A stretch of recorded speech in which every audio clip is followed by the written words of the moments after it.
Good morning student. आज के इस टॉपिक में हम लोग बेसिकली डिस्कस करेंगे हाइपोथैलेमस के बारे में।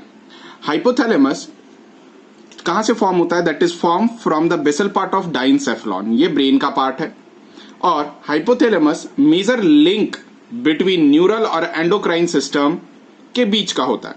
प्लस ये बॉडी का वाइड स्पेक्ट्रम और बॉडी का मैक्सिमम फंक्शंस को रेगुलेट करने में मदद करता है। हालांकि ये कंट्रोल सिक्रीशन करता है किस पे? पिट्यूटरी पे। यानी पिट्यूटरी का कोई भी सिक्रीशन जो होगा वो अंडर कंट्रोल ऑफ हाइपोथैलेमस। यही कारण है कि हाइपोथैलेमस को अपन मास्टर ऑफ मास्टर ग्लैंड कहते हैं। अब हाइपोथैलेमस में दो टाइप के हार्मोन प्रोड्यूस होते हैं।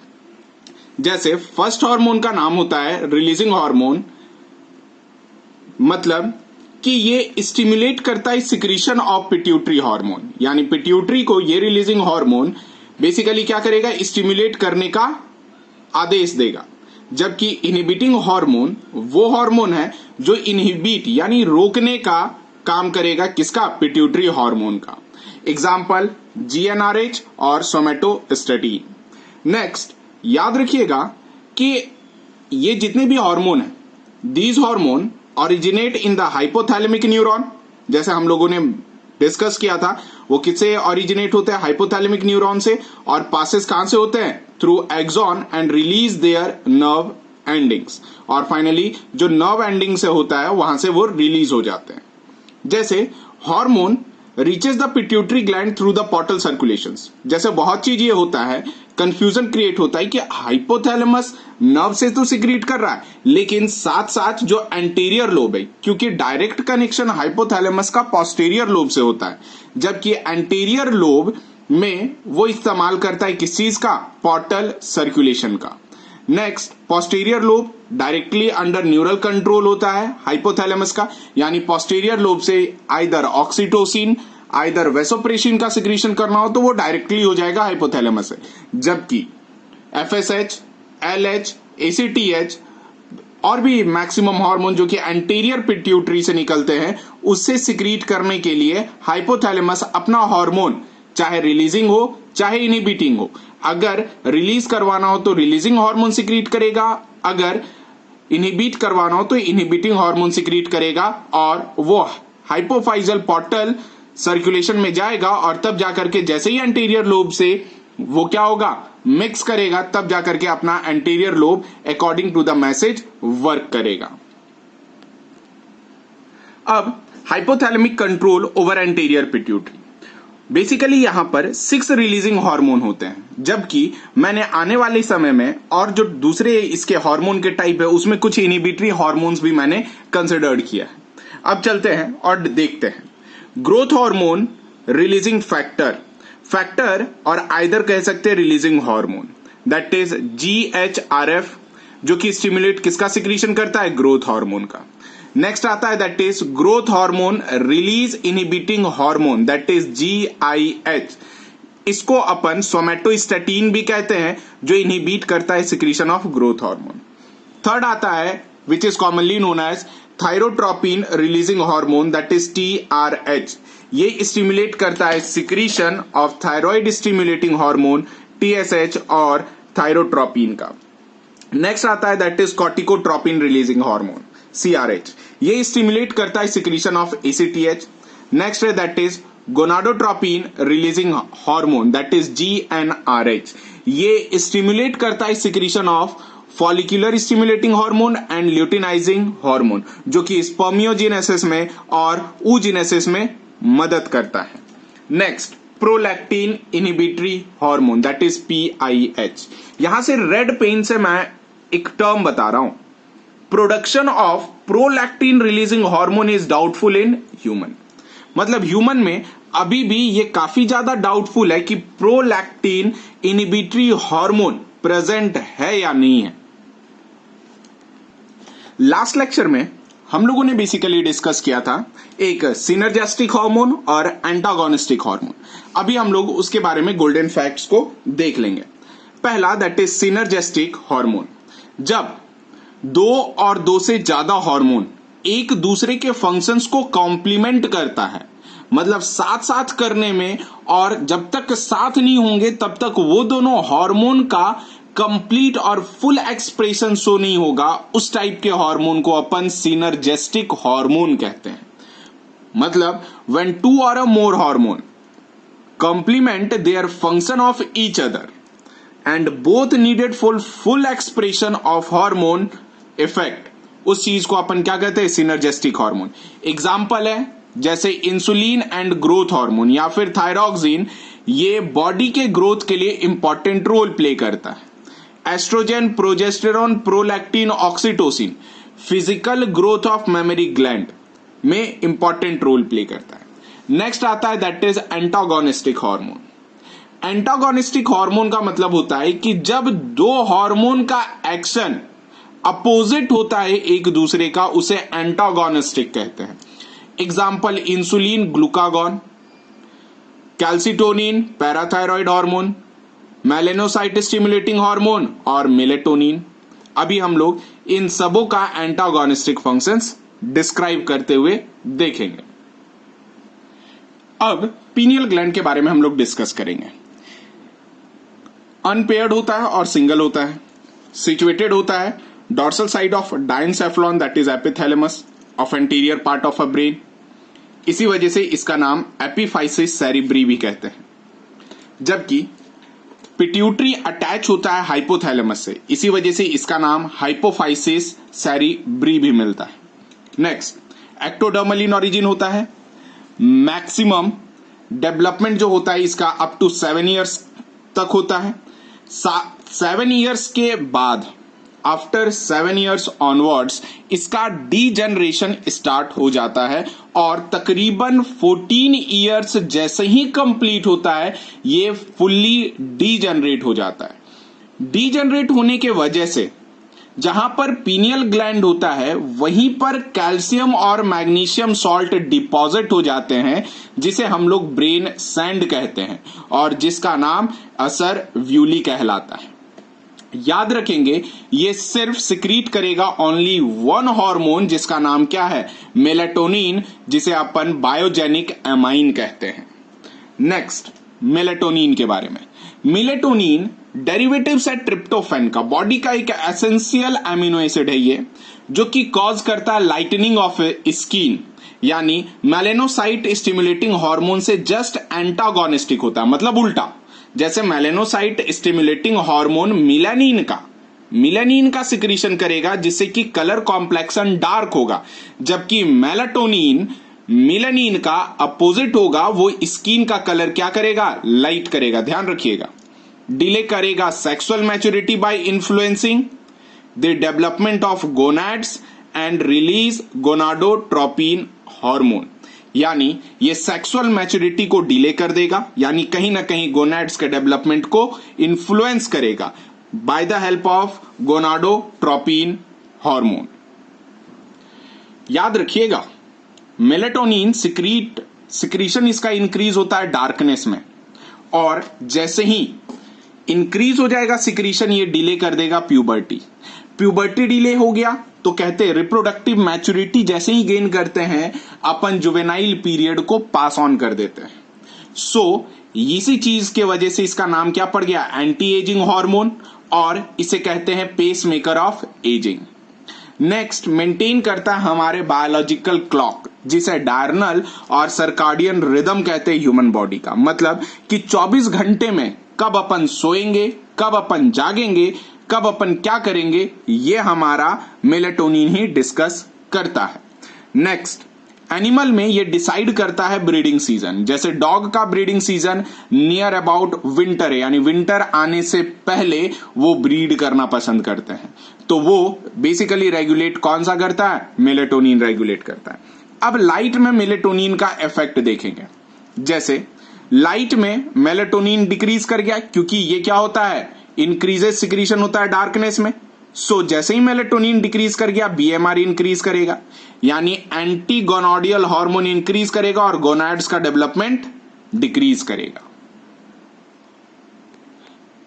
एम्फीबियंस और रेप्टाइल में this hormone related to the metamorphosis, मतलब कि ये स्किन के कलर को चेंज करने के लिए मोस्टली रिलेटेड होते हैं और हेल्प करता है फेयरनेस इंक्रीज करने में ह्यूमन का, और एंटागोनिस्टिक होता है एमएसएच से।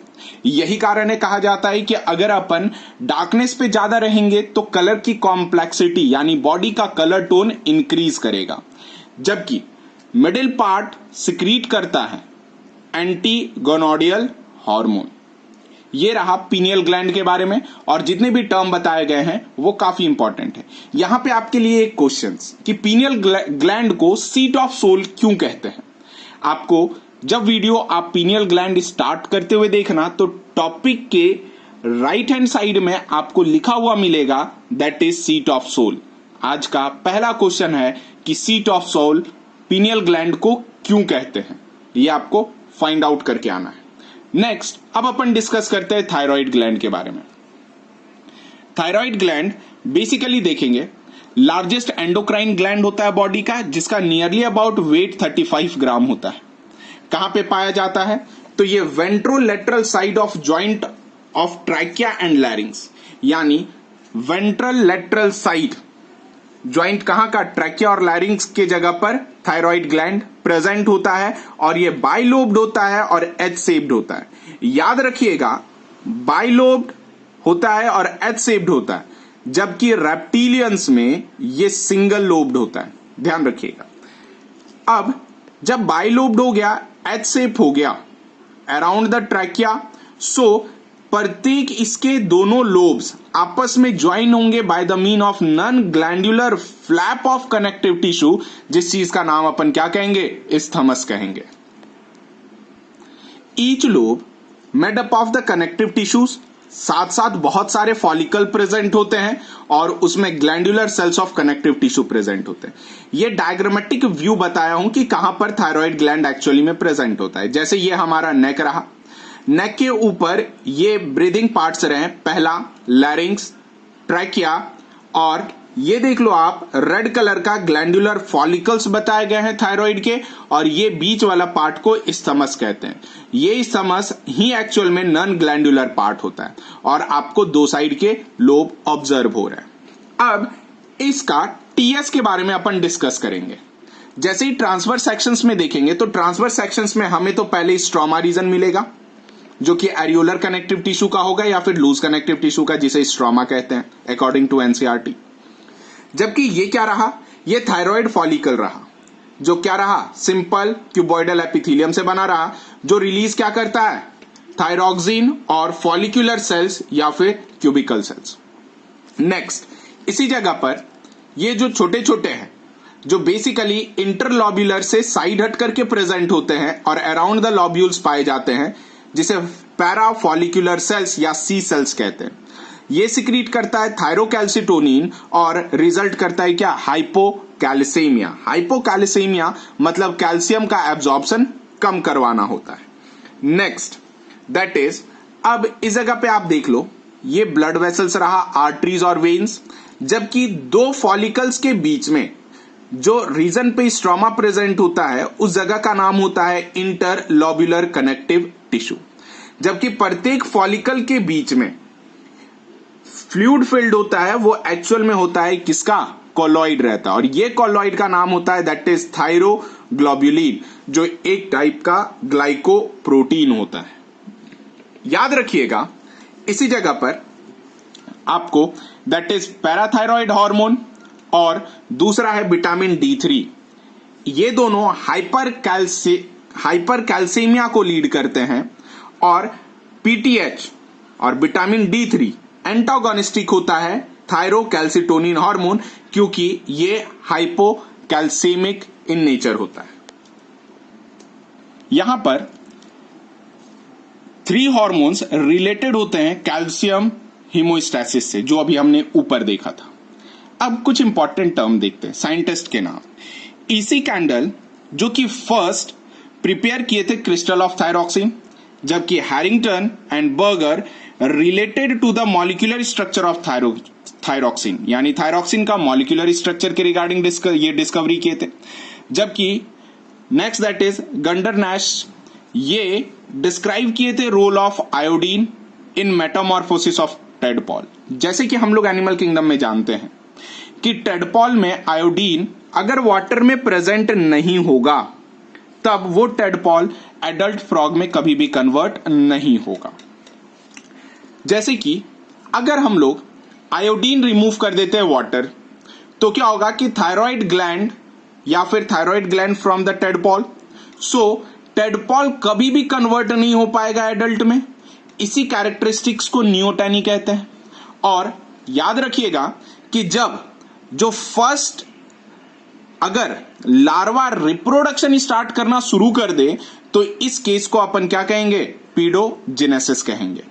नेक्स्ट, प्रोडक्शन ऑफ हार्मोन, यानी दो टाइप के हार्मोन प्रोड्यूस होते हैं। पहला that is T3 that is try iodothyronine जो कि 20% होता है, और T4 that is tetra iodothyronine जो कि 80% होता है, जिसे अपन थायरोक्सिन कहते हैं, जो बहुत ही ज्यादा इंपॉर्टेंट हार्मोन हमारे बॉडी में है।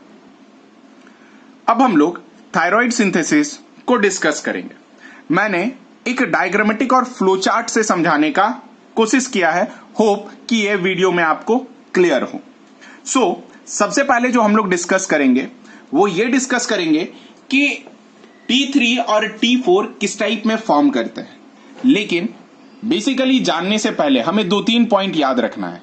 जैसे T4 कॉम्पेरेटिवली मोर देन होता है T3 से, और जबकि T3 hormone 4 times more effective होता है T4 से। ये वर्ड याद रखिएगा। अब थायराइड के सिंथेसिस पे आते हैं। जैसे ये रहा अपना ब्लड वेसल्स। ब्लड वेसल्स जिस चीज पे यहां पे एक अमीनो एसिड आता है जिसे टायरोसिन कहते हैं, by the mean of blood. ये ब्लड वेसल से अपना और यहां से अंदर से ब्लड फ्लो कर रहा है। ये टायरोसिन बेसिकली क्या करता है, अब फॉलिक्यूलर सेल्स में एंटर करता है। और ये टायरोसिन क्या चीज है, एक अमीनो एसिड है। टायरोसिन जैसे ही रफ एंडोप्लाज्मिक रेटिक्यूलम पे जाता है तो ये प्रोटीन में कन्वर्ट होता है, क्योंकि अमीनो एसिड है, प्रोटीन में कन्वर्ट होगा। जब ये प्रोटीन में कन्वर्ट होता है तो यहां पे जो पहला प्रोटीन बनता है उसे ग्लोब्यूलिन कहते हैं। नेक्स्ट, ये ग्लोब्यूलिन आगे चल करके कन्वर्ट होता है दैट इज थायरोग्लोब्यूलिन में। अब ये थायरोग्लोब्यूलिन इस फॉलिक्यूलर सेल से एक्सोसाइटोसिस होगा। अब ये थायरोग्लोब्यूलिन बेसिकली पर ऑक्सीडेज एंजाइम लगेगा और फाइनली किस में कन्वर्ट होगा, आयोडोथायरोग्लोब्यूलिन में। याद रखिएगा यहां पर अब ये आयोडोथायरोग्लोब्यूलिन में कैसे कन्वर्ट हुआ, तो इसके लिए जरा सा पीछे जाएं और यहां पर ब्लड वेसल्स में देखें कि यहां पे आयोडीन बेसिकली ब्लड वेसल्स में इन हो रहा था। अब यहां पर सोडियम आयोडीन ट्रैपिंग पंप होता है फॉलिक्यूलर सेल्स के ऊपर। ये बेसिकली क्या करेगा, इस आयोडीन को ड्रिफ्ट इन करवाता है फॉलिक्यूलर सेल्स के अंदर। यहां पर एटीपी यूटिलाइज होता है क्योंकि ये पंप है। अब ये आयोडीन आगे चल करके इस फॉलिक्यूलर सेल से एक्सोसाइटोसिस करता है। एक्सोसाइटोसिस होने के बाद ये पर ऑक्सीडाइज निकालने के बाद पोटेशियम आयोडाइड या फिर आयोडीन का फॉर्मेशन करता है। यही आयोडीन इस थायरोग्लोब्यूलिन के साथ कंबाइन करके आयोडोथायरोग्लोब्यूलिन बनाता है। और याद रखिएगा ये इनएक्टिव फॉर्म होता है और तकरीबन 3 मंथ के आसपास तक इसे स्टोर किया जा सकता है आयोडोथायरोग्लोब्यूलिन को। अब इसका जब मॉलिक्यूलर स्ट्रक्चर देखेंगे that is thyroglobulin T1, T2, T3, T4, ये सेमी सॉलिड लिक्विड का स्ट्रक्चर है। अब इस जगह पर देखिएगा कि जैसे ही ये एंटायर इवेंट ऑक्सीडेशन हुआ, अब ये क्या रहा, थायरोग्लोब्यूलिन T1, T2, T3, T4 के साथ एंडोसाइटोसिस हो जाएगा फिर से फॉलिक्यूलर सेल्स के अंदर, और इसी जगह पर ऑर्गेनिफिकेशन का फॉर्मेशन करेगा। इस ऑर्गेनिफिकेशन का आयोडीन प्लस टायरोसिन के साथ क्या बनाएगा, T1 बनाएगा। T1 जिसका नाम क्या होगा, मोनो आइडोटायरोसिन कहलाएगा, दैट इज MIT कहलाएगा। अब जैसे ही एंडोसाइटोसिस हुआ आयोडोथायरोग्लोब्यूलिन का, ये क्या हुआ, अब ब्रेकडाउन होना शुरू हुआ। जैसे ही ब्रेकडाउन होना शुरू हुआ तो T3, T4 ब्लड स्ट्रीम में चला जाएगा और T1, T2 D iodination process में एंटर हो जाएगा। अब जो एसेंशियल एमिनो एसिड बचा वो टायरोसिन के साथ कंबाइन होकर के रफ एंडोप्लाज्मिक रेटिकुलम पे चला गया, जबकि इसमें आयोडीन फिर से क्या हो जाएगा, फॉलिकुलर सेल से बाहर निकल जाएगा और फाइनली परऑक्सीडेज एंजाइम लगा करके ऑक्सीडेशन प्रोसेस को लीड करेगा। अब इस जगह पर जैसे ही आयोडोथायरोग्लोबुलिन, एक तो पहला यहां फॉर्मेशन हुआ ऑक्सीडेशन इवेंट के वजह से और ये फॉलिकुलर सेल्स में एंटर हुआ, जबकि उसी जगह एक एंजाइमेटिक रिएक्शन चल रहा था जिसे लाइजोसोमल क्रेनोफैगी कहते हैं। ये क्या कर रहा था कि ये आयोडीन का और थायरोग्लोबुलिन का फॉर्मेशन करके फिर से फॉलिकुलर सेल्स में एंटर हो जाता है। उसके बाद देखेंगे कि जब ये T3 T4 ब्लड स्ट्रीम में आया तो कहां गया। T3 T4 जैसे ही ब्लड स्ट्रीम में आया ये सीधे टिश्यू और सेल्स के पास चला गया, जिसमें T4 कन्वर्ट हुआ T3 में और T3 थायरॉक्सिन और फाइनली रेगुलेट क्या किया, बॉडी का BMR।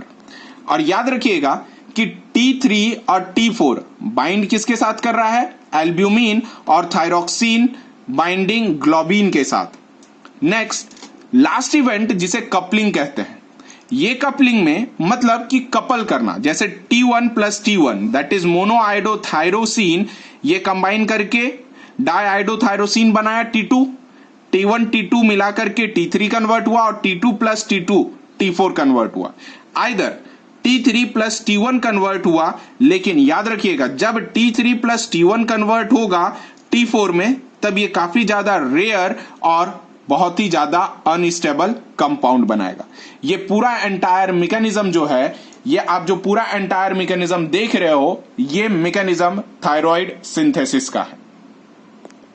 थायराइड ग्लैंड रिक्वायर करता है तकरीबन 120 माइक्रोग्राम आयोडीन पर डे।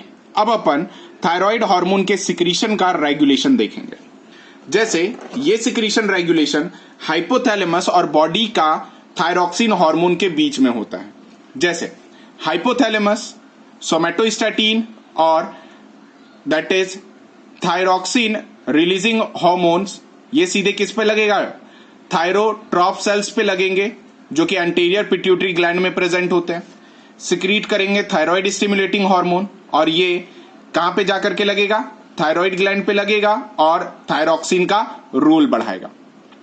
अब मानते हैं कि अगर थायराइड TSH कम प्रोड्यूस हुआ, थायराइड ग्लैंड पे कम गया, तो थायरॉक्सिन क्या होगा, कम प्रोड्यूस करेगा, जिससे कि बॉडी का बेसल मेटाबॉलिक रेट घट जाएगा। सो जैसे ही थायरॉक्सिन का प्रोडक्शन कम हुआ, ये सीधे पॉजिटिव फीडबैक देगा हाइपोथैलेमस को और कहेगा कि आप सिक्रीशन और करवाओ और ताकि बॉडी का जो रिक्वायरमेंट है वो फुलफिल हो सके। मान लीजिए कि अगर TSH अपना प्रॉपर काम किया और थायराइड ग्लैंड काफी ज्यादा सिक्रीशन थायरॉक्सिन का कर दिया, जिसके वजह से BMR इंक्रीज हो गया। मतलब जैसे ही थायरॉक्सिन इंक्रीज हुआ, अब ये सीधे हाइपोथैलेमस पे जाएगा और कहेगा TRH का सिक्रीशन घटाइए, क्योंकि यहां पर थायरॉक्सिन का जो सिक्रीशन है वो बहुत ज्यादा हो चुका है। सो यही पॉजिटिव और निगेटिव फीडबैक कंटिन्यूअस हमारे बॉडी में चलता रहता है, जिससे हम अपने ऑर्गन के बीच का कोऑर्डिनेशन देखते हैं और अपना सारा फंक्शंस को इंटीग्रेट होते हुए देखते हैं। अब बात रहता है दैट इज BMR के बारे में। BMR होता क्या है, सिंपल सा टर्म पे देखा जाए तो BMR बेसिक मेटाबॉलिक रेट, और ये एक्चुअल में बताता है O2 consumption of a cell. मतलब कि O2 कितना ज्यादा कंज्यूम करेगा सेल इमरजेंसी सिचुएशंस पे, that is alertness, awake, resting, fasting. किस चीज के लिए, ATP फॉर्मेशन के लिए बाय मेटाबॉलिक एक्टिविटीज, और इसी चीज को कंसिडर्ड क्या करते हैं, BMR कहते हैं। याद रखिएगा, बहुत सिंपल टर्म में समझा रहा हूं कि O2 का consumption by the cell for the formation of ATP during metabolic activities, इस चीज को अपन BMR कहते हैं। नेक्स्ट, अगर O2 प्लस ग्लूकोज कंबाइन हो, यानी ग्लूकोज का ऑक्सीडेशन हो रहा हो, ATP का फॉर्मेशन होगा और ATP यूज होगा। एटीपी का फॉर्मेशन होगा तो धीरे धीरे जितना रिक्वायरमेंट बढ़ता जाएगा ऑक्सीडेशन घटता जाएगा, हीट लॉस डिक्रीज करेगा, बॉडी टेम्परेचर ड्रॉप डाउन करेगा। लेकिन अगर एटीपी यूज इंक्रीज हो गया तो सेल में ग्लूकोज का ऑक्सीडेशन इंक्रीज हो जाएगा, अल्टीमेटली हीट लॉस भी इंक्रीज हो जाएगा और बॉडी टेम्परेचर इंक्रीज कर जाएगा। तो अब जरा देखो कि इसी एंटायर प्रोसेस को अपन क्या कहते हैं, होम्योस्टैसिस, यानी बैलेंस करना, बॉडी को एक नॉर्मल लेवल पे बैलेंस करना, यानी टेम्परेचर का फ्लक्चुएशन नहीं होने देना, हीट का फ्लक्चुएशन नहीं होने देना, ऑक्सीडेशन का फ्लक्चुएशन को प्रिवेंट करना और एटीपी का यूज और फॉर्मेशन को बैलेंस रखना। नेक्स्ट अब अपन डिस्कस करते हैं फंक्शंस ऑफ थायरॉक्सिन। पहला, इफेक्ट ऑन ग्रोथ। पहला, फिजिकल ग्रोथ इंक्रीज करेगा थायरॉक्सिन, सेक्सुअल ग्रोथ इंक्रीज करेगा, मेंटल ग्रोथ इंक्रीज करेगा और मेंटल ग्रोथ में क्या होगा, माइलिनेशन इंक्रीज होगा, यानी जो माइलिन सीथ नर्व्स के आसपास प्रेजेंट होता है उसे माइलिनेशन कहते हैं, यानी process of formation of myelin sheath is known as myelination, वो इंक्रीज करवाएगा। रिसेप्टर सिनेप्सिस का इंक्रीज करवाएगा ताकि एफिशिएंट सिग्नल और इंपल्स का ट्रांसफर किया जा सके, सो मेमोरी इंक्रीज हो जाएगा, इंटेलिजेंस और ऑडिटरी एरिया में डेवलपमेंट शो हो जाएगा और इंक्रीज किस में करेगा, सोडियम पोटेशियम पंप एक्टिविटीज में। तब तो जाकर के सिग्नल इंपल्स का फॉर्मेशन अच्छा होगा और इंपल्स का ट्रांसमिशन अच्छा होगा, सो मेमोरी क्या होगा, मेमोरी और इंटेलिजेंस उतनी अच्छी होगी। नेक्स्ट, मेटाबॉलिज्म के इफेक्ट्स। मेटाबॉलिज्म पे इफेक्ट देखेंगे, प्रोटीन एनाबॉलिज्म ज्यादा होता है कैटाबॉलिज्म के रेस्पेक्ट में, इंक्रीज करता है ग्लूकोज इन ब्लड, यही कारण से इसे क्या कहा गया, डायबेटोजेनिक हार्मोन कहा गया और यह बहुत ही इंपॉर्टेंट है। लाइपोलाइसिस इंक्रीज करता है, लाइपोजिनेसिस भी इंक्रीज करता है और लाइपोजिनेसिस के वजह से ही बेसिकली बॉडी में कोलेस्ट्रॉल इंक्रीज होता है और वो फर्दर लीड करता है good cholesterol and bad cholesterol में। अब इफेक्ट ऑफ ऑर्गन देखते हैं, जैसे हार्ट में बीएमआर इंक्रीज होगा, सो इंक्रीज होगा एसए नोड की एक्टिविटीज, कारण इंक्रीज करेगा beta receptors regulation at SA node. SA node में रिसेप्टर्स प्रेजेंट होते हैं, उस रिसेप्टर्स का नाम फिलहाल आपको याद रखना है, दैट इज बीटा रिसेप्टर्स। किस चीज के लिए, फॉर नॉन एड्रेनालिन बाइंडिंग के लिए। हार्ट बीट इंक्रीज होगा, कार्डियक आउटपुट इंक्रीज हो जाएगा, ब्लड प्रेशर इंक्रीज हो जाएगा और यही सब लीड क्या करेगा, आरबीसी फॉर्मेशन इंक्रीज करवाएगा from the bone marrows. Next, kidney में क्या करेगा, मेंटेन करेगा बीएमआर नेफ्रॉन पे और इलेक्ट्रोलाइटिक बैलेंस और वाटर रीएब्जॉर्प्शन को लेकर के। अदर ऑर्गन में देखेंगे, जैसे लंग्स में ब्रीदिंग इंक्रीज करवाएगा, इंटेस्टाइन में फूड का एब्जॉर्प्शन इंक्रीज करवाएगा और सेल्स में माइटोकॉन्ड्रियाज का नंबर इंक्रीज करवाएगा, जिस वजह से एनर्जी और एटीपी प्रोडक्शन इंक्रीज हो जाएगा, जिससे कि बीएमआर इंक्रीज होगा और बॉडी टेम्परेचर इंक्रीज हो जाएगा। साथ साथ ये रेगुलेट करेगा हमारे बॉडी का मेंस्ट्रुअल साइकिल को भी।